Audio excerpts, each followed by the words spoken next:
Welcome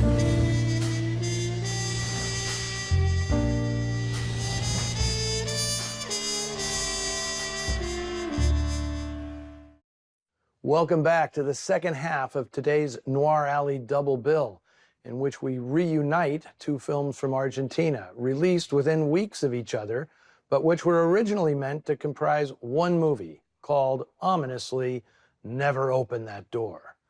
The movie you're about to see, If I Die Before I Wake, is to me one of the essential adaptations of a Cornell Woolrich story.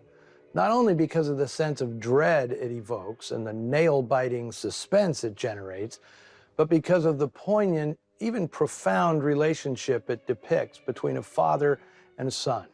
This is something that director Carlos Hugo Christensen enhanced when he expanded the original short story into a 73-minute feature, separate from what he'd envisioned as a trio of suspense stories in one movie. What resulted was a tale that eerily mirrors Woolrich's own childhood, when he was forever seeking the love and approval of his own father, an engineer who spent years in Mexico working on major infrastructure projects. His son, Cornell, who traveled with him, was a timid and bookish kid who feared he'd never measure up to his father's expectations. All of this is captured in Alejandro Casona's excellent script, in which a neglected and troubled schoolboy tries to earn the respect of his police inspector father by becoming a detective himself, investigating the deaths of several classmates. Father and son are portrayed by a pair of popular South American actors. Young Lucia Santana is played by 16-year-old Venezuelan Nestor Savars, discovered 2 years earlier by Christensen, who cast him in a drama opposite big star Arturo de Cordova.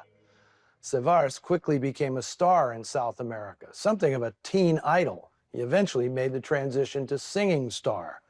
His father is played by Florin Del Bene, a native of Buenos Aires who was one of Argentina's most popular leading men from the silent era through the 1960s, often playing the stereotype of the tall, dark, and handsome Latin lover.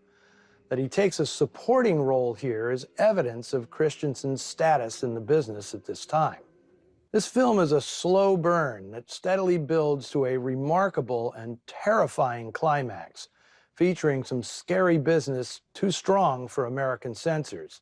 Many Argentinians of a certain age have never forgotten this film, mainly for the nightmares it induced, not unlike a similar film made in Hollywood, The Window, also based on a story by Cornell Woolrich.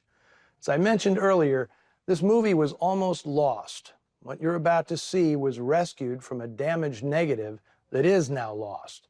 Many thanks to our guardian angel in Argentina, Fernando Martin Peña, and our colleagues at the UCLA Film and Television Archive and Roundabout Entertainment, who used both photochemical restoration and digital enhancement to ensure we still have the third and final chapter of Carlos Hugo Christensen's 1952 noir trilogy, Never Open That Door.